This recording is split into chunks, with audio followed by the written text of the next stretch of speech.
which is situated in the middle of a desert in the kingdom of Cambodia.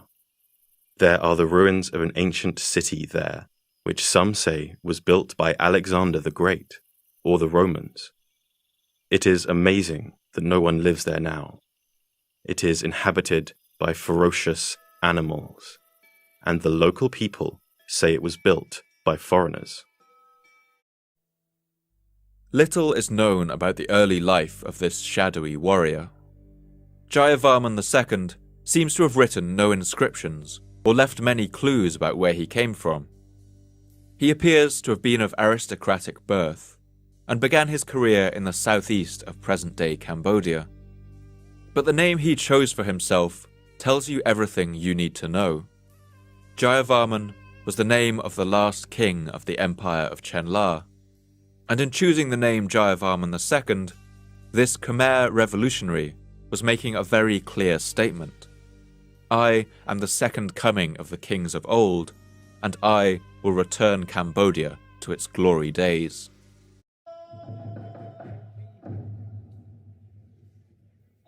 At heart, Jayavarman II was a revolutionary. He wanted to forge an independent, united kingdom for the Khmer people, and his campaign of rebellion was immensely successful. He first seized the city of Vyadapura in the southeast, and then pushed up the Mekong River to take Sambupura. He and his followers swept from southeast Cambodia to the northwest, and everywhere he went, people joined his army. One rare inscription shows how Jayavarman's campaign seemed to happen almost miraculously.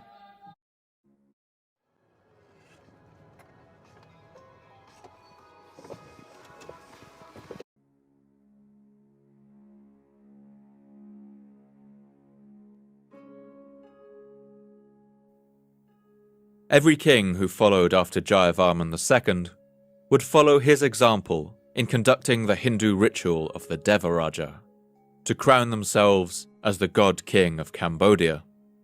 And this title was not just a metaphor.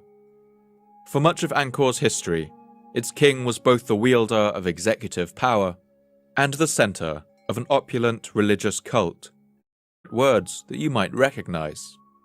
For instance, the Sanskrit word for tooth is danta. This shares a common ancestor with our English word dentist, which has passed through French, medieval then ancient Latin, ancient Greek, and finally the theoretical language we call Proto-Indo-European, which branched off around 5,000 years ago.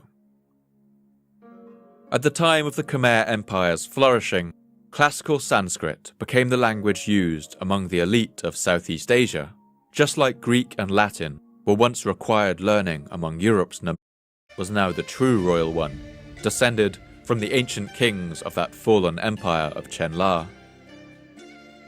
Despite this tendency for spite, Yashovarman seems to have been an effective ruler.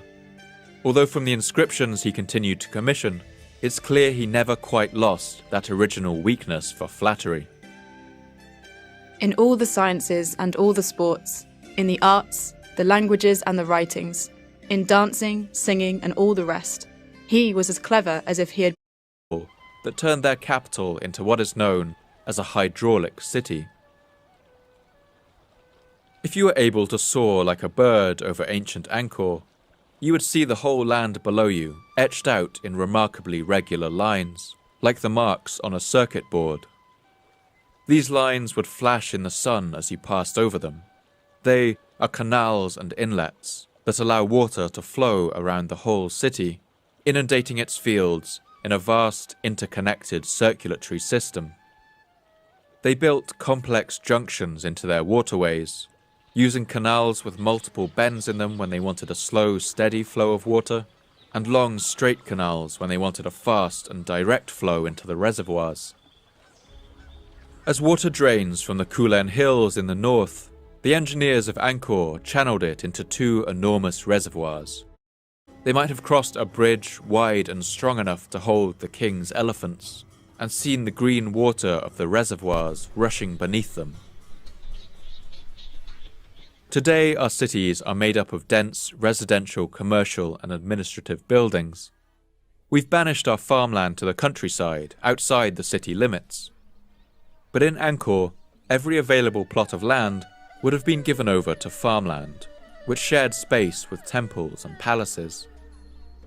The whole city would have had the feel of an enormous village, or thousands of villages bleeding into one another. So these are the three main strengths, the three pillars that allowed the Khmer Empire to boom to such enormous size. Firstly, they had a powerful central authority in the king, who was also worshipped as a god. Secondly, they had an effective tax system that incentivized growth and competition among regions. And finally, they were experts at managing water in a way that got the maximum amount of food out of the landscape. Separate invasions of Vietnam, each of them resulting in failure.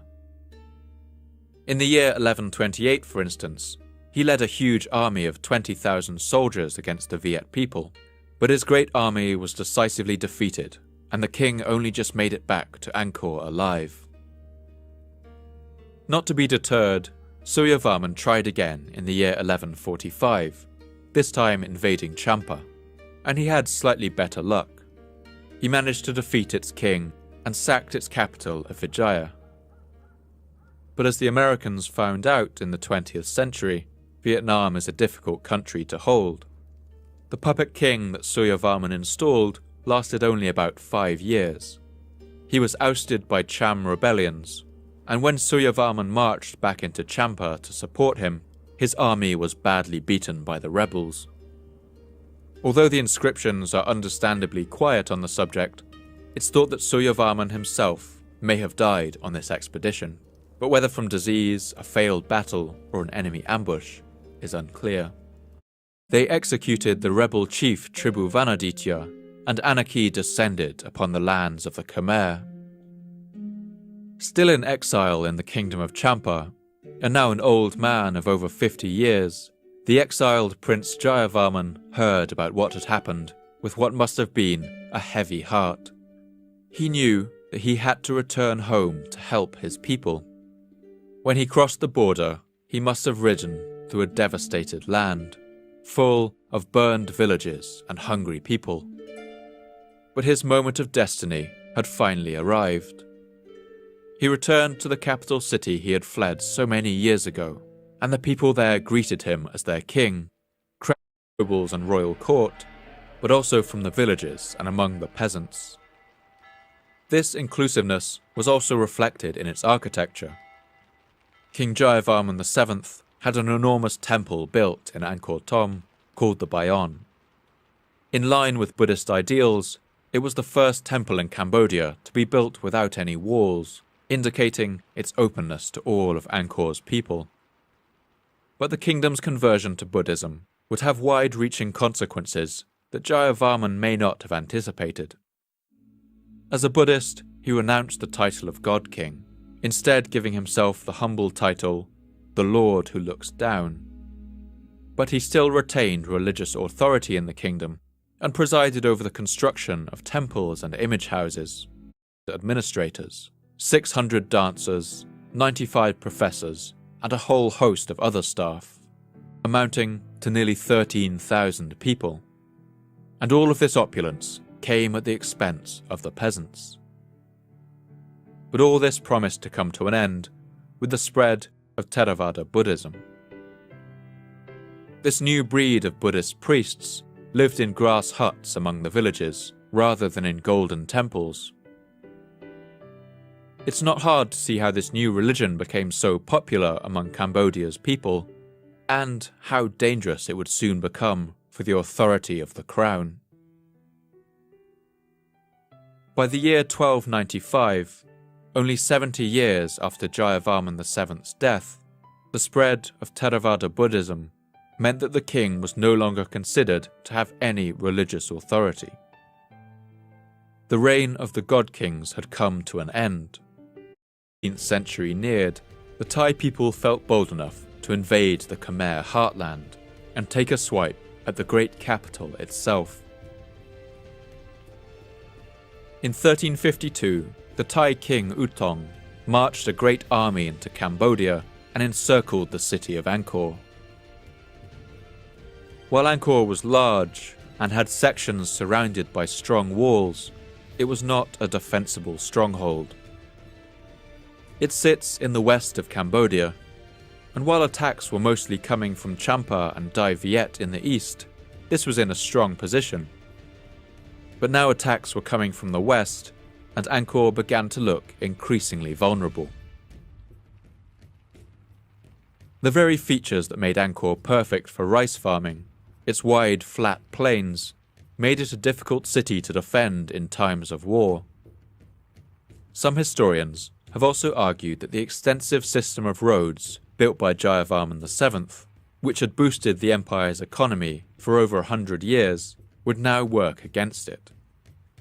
On these well-maintained roads, its enemies could now march across Cambodia at great speed, and since the road network was so dispersed, the only defensible choke point in the country was at the gates of the city, and by the time the enemy had reached there, it would have been too late. King Utong's siege succeeded.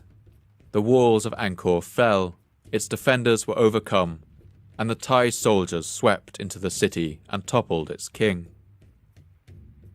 For a period, Angkor was ruled by a series of puppet kings, loyal to the Thai. But the Khmer, as always, were a proud people and refused to accept foreign rule. It was the first step in its gradual but inescapable collapse.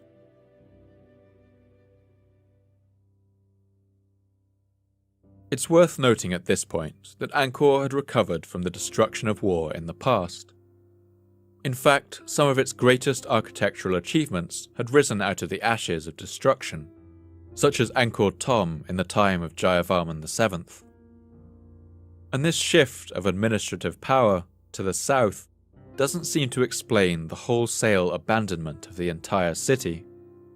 So what happened? Many explanations have been given for the abandonment of Angkor. Some historians have argued that only a cataclysm, like a great earthquake or the arrival of bubonic plague, can account for the disappearance of such a vast population. But because of the scarcity of inscriptions through the Cambodian Dark Ages, we're left with only the archaeological record to go by. And recent evidence suggests that Angkor's decline was not a thunderclap. It didn't happen all at once, and there is little evidence of a mass die-off of people. New scientific evidence shows that the intensity of land use in the centre of the city had declined gradually for more than 100 years before its supposed collapse. Analysis of sediment cores shows that in the first decades of the 14th century, tree growth increased in the region, while signs of soil erosion and burning all declined, pointing to a reduction in human activity. By the end of the 14th century, Angkor's moat was covered in a floating mat of swamp vegetation, indicating that it was no longer being maintained. And as with the collapse of many civilizations we've looked at already, it seems that climate was to play a large part in the demise of Angkor.